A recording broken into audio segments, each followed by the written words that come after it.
우리가 말씀에 들어가기 전에 항상 바울이 어떻게 이 로마 세계를 이동하면서 복음을 전했는지 먼저 그 지도를 확인하면서 함께 바울의 이 선교의 여정을 함께 걸어가기를 원합니다.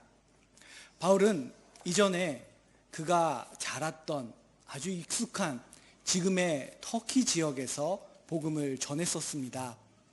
그러다가 예수 그리스도의 영의 인도하심을 받고 그는 에게해를 건너서 마게도니아 지역으로 넘어오게 되었습니다.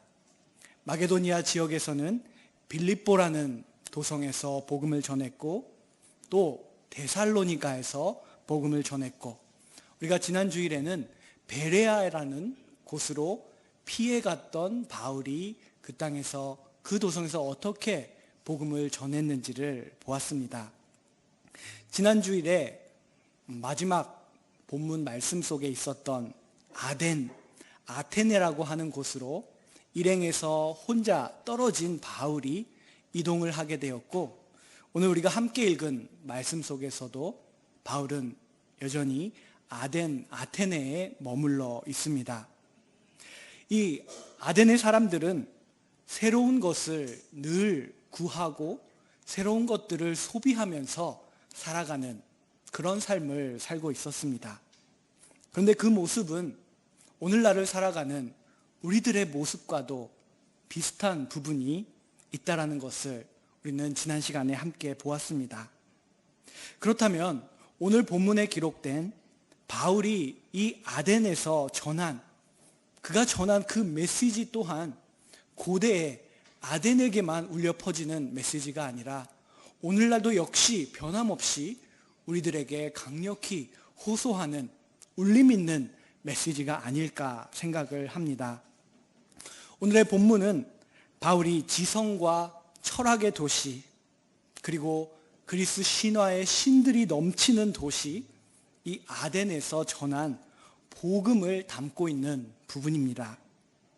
지난 주일에 봤던 17장 15절 이하에는 일행을 떠나서 홀로 아덴으로 온 바울이 아덴의 유대인들의 회당을 찾아갔고 그곳에서 복음을 전하고 또 아덴에 있는 장터에 가서 만나는 사람들에게 복음을 전했다는 것, 특별히 아덴의 장터에서 만난 철학자들 에피쿠로스 그리고 스토아 철학자들과 함께 말을 하면서 복음을 전했던 모습을 보았습니다.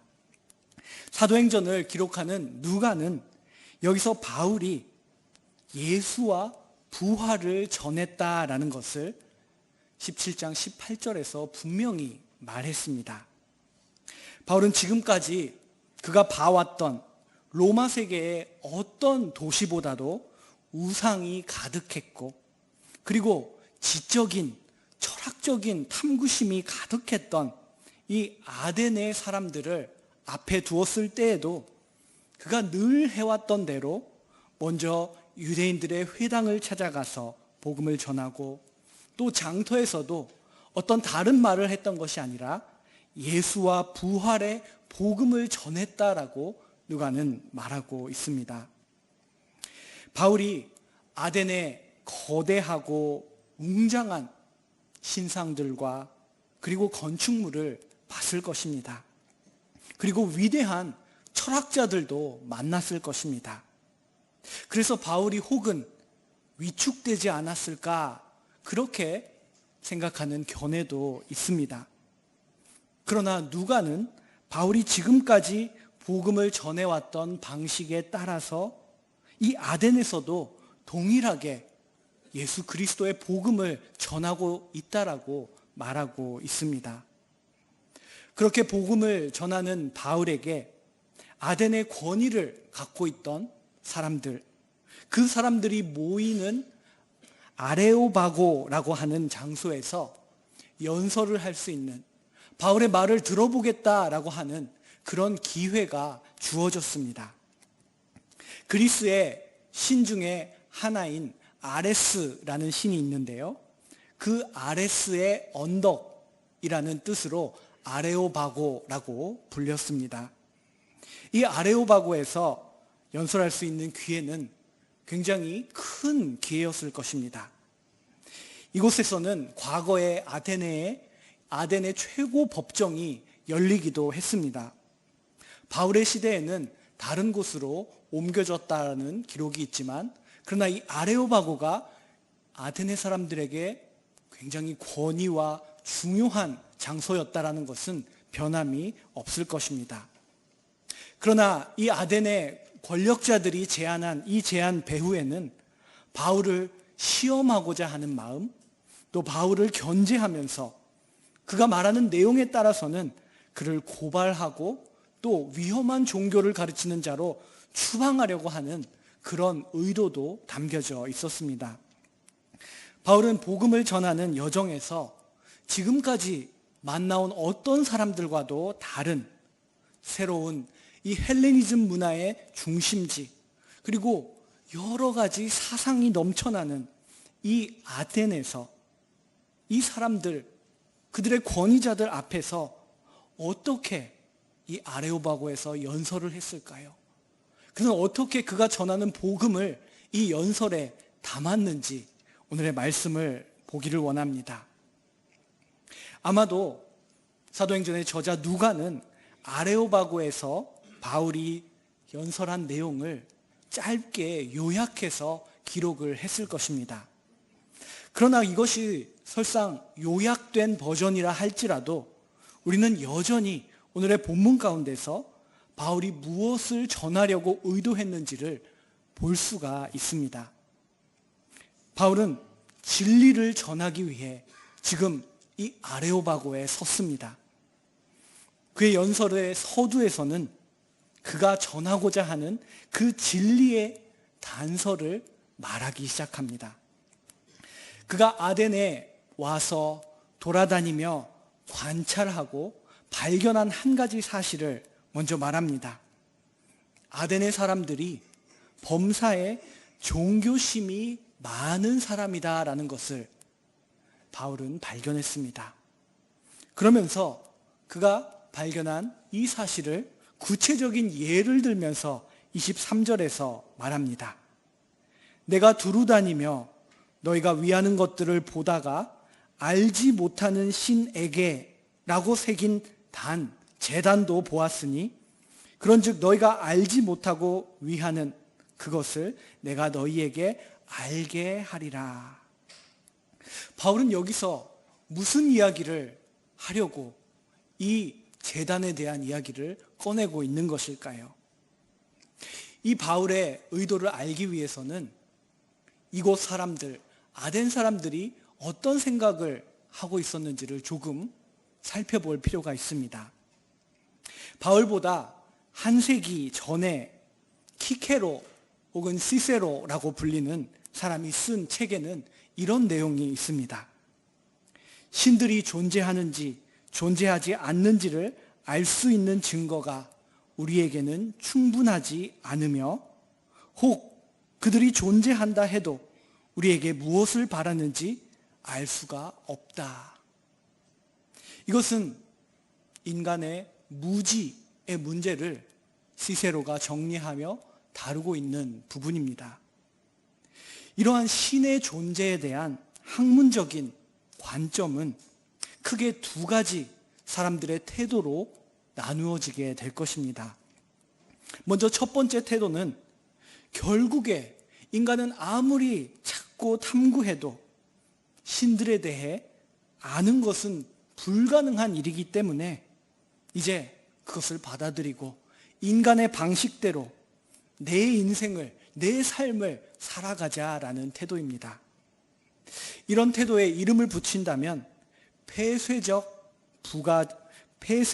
부가지론이라고, 폐쇄적으로 이 알 수 없는 사실을 대하는 태도라고 말할 수 있을 것입니다. 또 한 가지의 태도가 있습니다. 인간이 생각하고 탐구하고 연구하는 그 모든 것을 뛰어넘는 초월한 신적 존재는 반드시 존재할 것이다.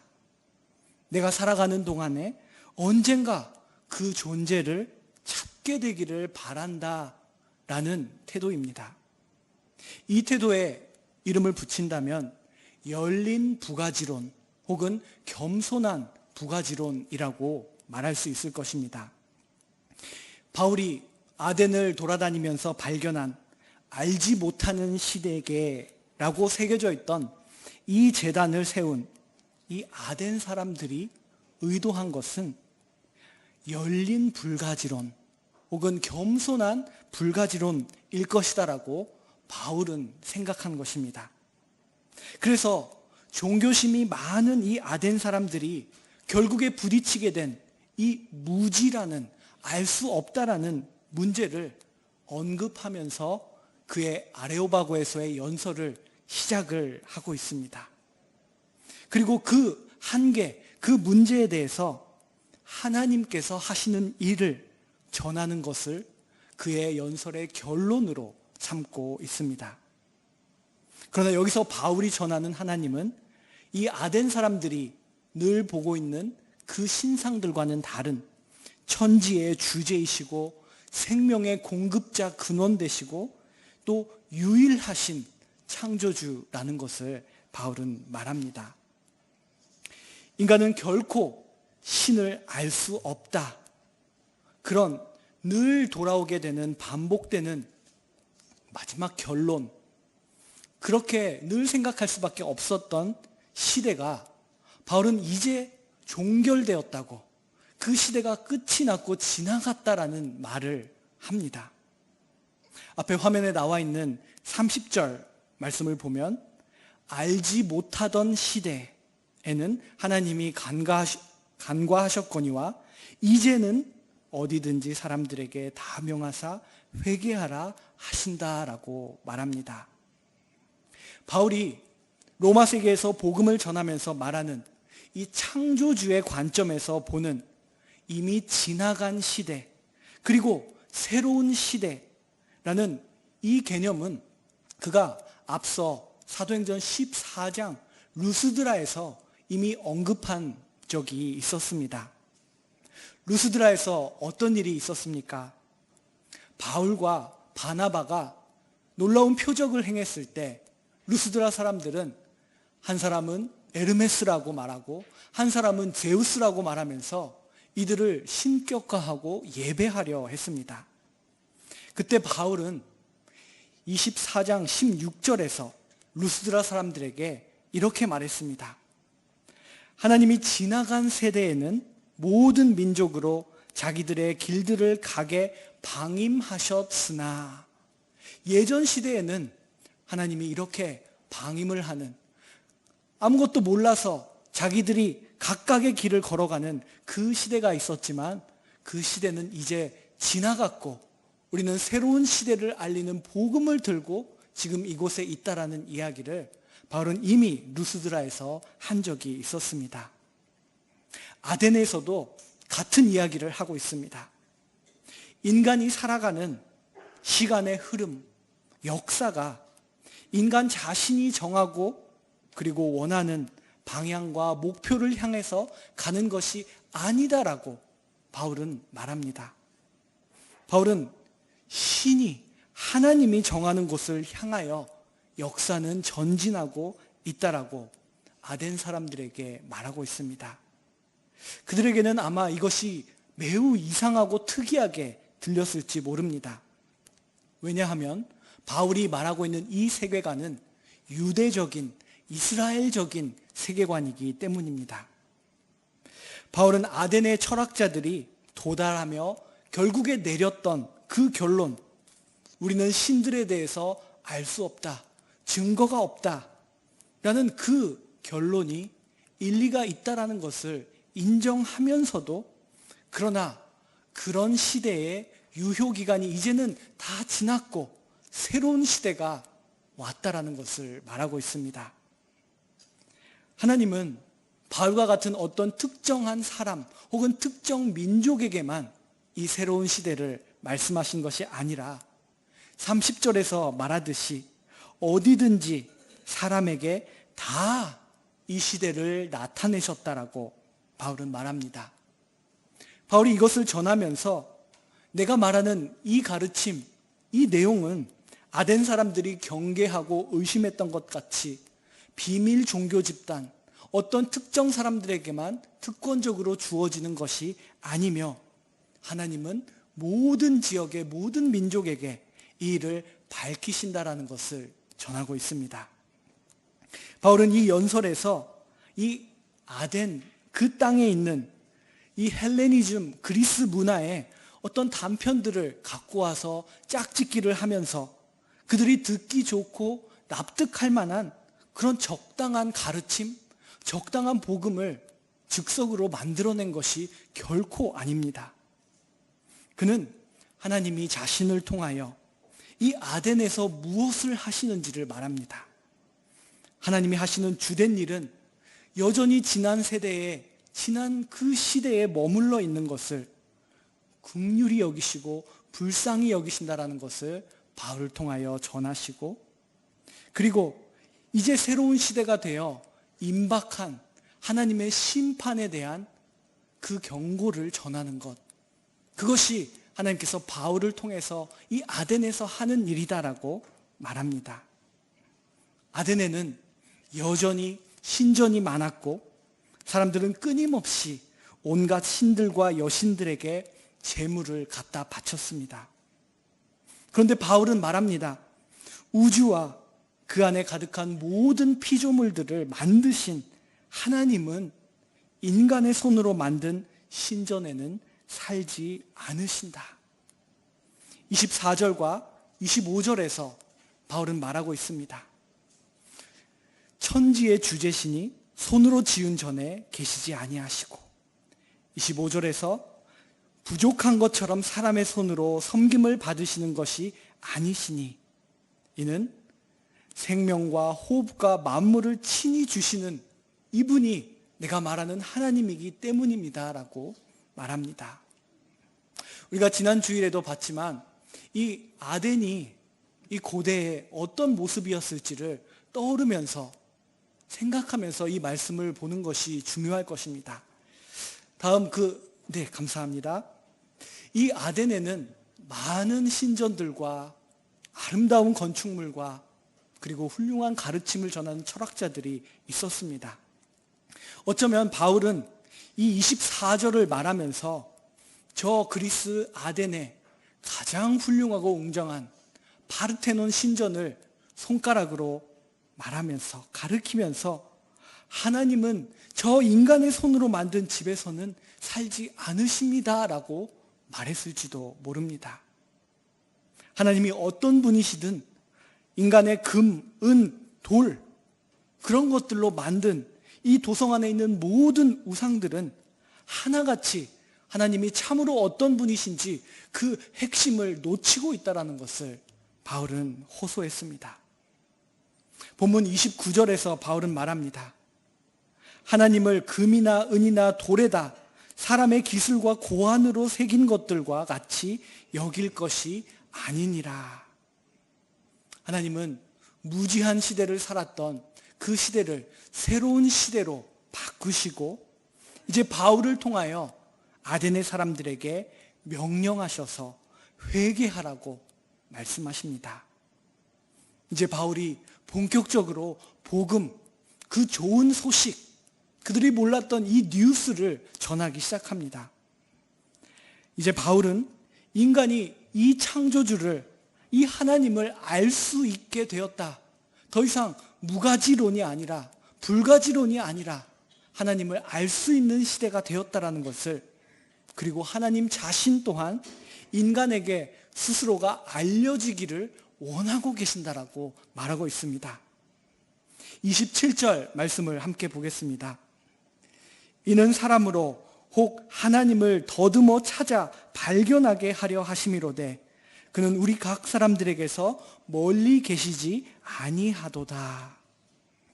여기에 하나님을 더듬어서 찾아 발견하게 하신다. 이 부분에 헬라어 원문을 찾아보니 프셀라파오라는 이 동사가 쓰여지고 있습니다. 이 헬라어의 뜻을 찾아보니 더듬어서 찾는다, 뭔가를 만져보고 느낀다라는 의미가 있습니다. 이 의미를 영어 성경은 어떻게 번역했는지 찾아보니 어떤 성경은 fumble about 라고 번역을 합니다. 그 의미는 서툴지만, 아직 잘 할 수는 없지만 뭔가를 다루고 움직이면서 찾아가는 그 모습입니다. 또 다른 성경은 grope for라는 이런 번역을 하고 있는데요.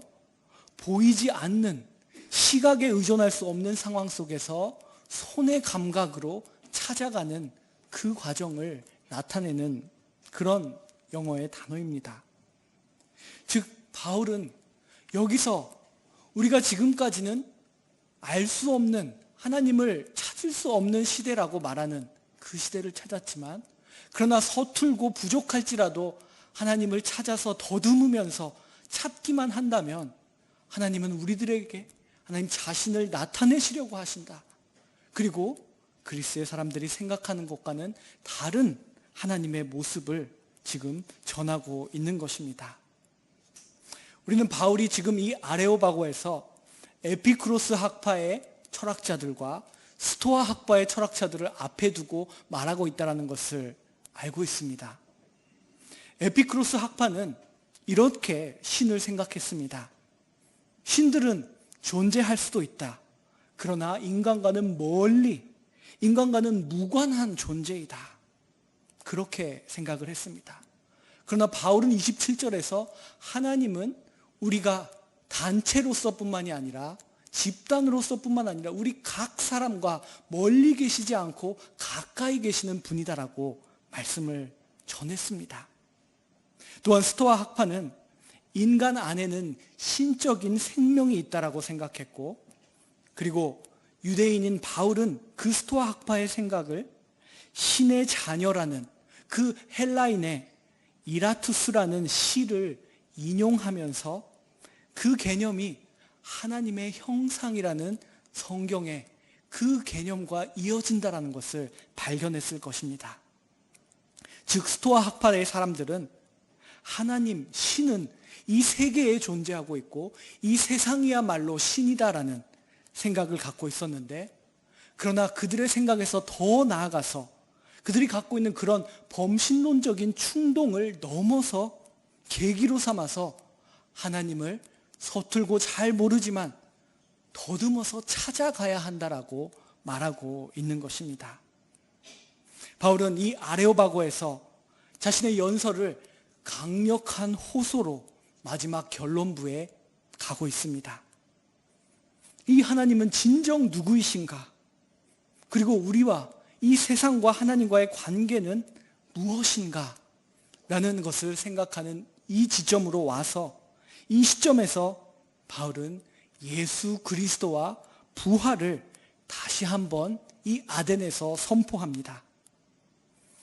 알 수 없는 시대, 무지의 시대는 이제 지나갔고 새 세상의 역사 가운데 새로운 순간, 새 시대가 이미 도래했다라는 것입니다.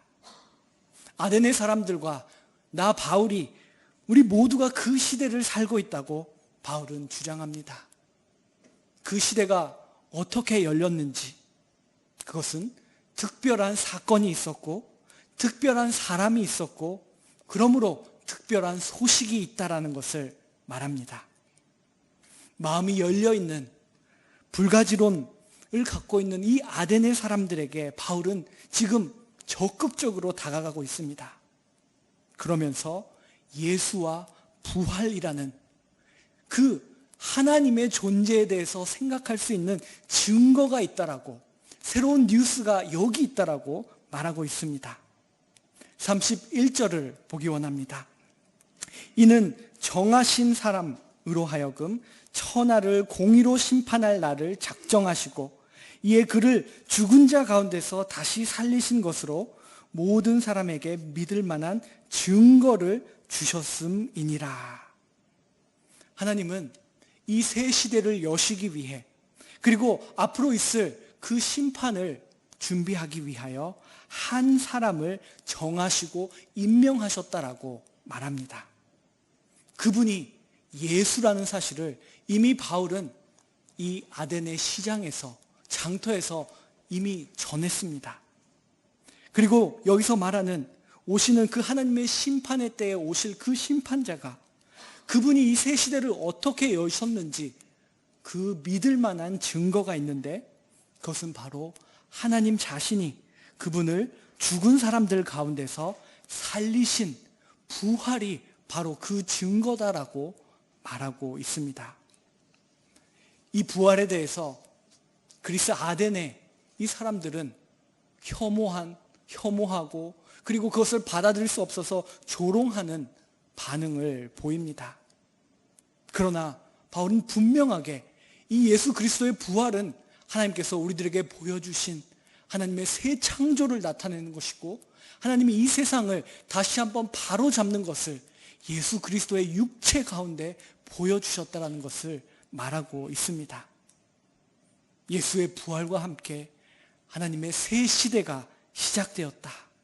하나님은 이제 예수 그리스도로 시작된 이 시대에서 다시 한번 이 역사 가운데 이 창조 세계를 바로잡으실 것이다 라고 말합니다.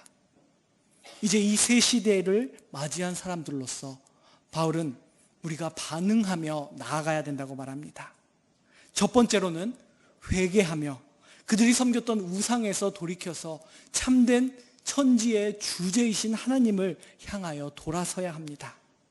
그리고 그분께 손을 내밀어 더듬으면서 그분을 찾는다면 그분을 발견하게 될 것이다. 그분은 가까이 계시다라고 바울은 호소하고 있습니다. 예수와 예수의 부활이라는 지도가, 증거가 주어져 있다.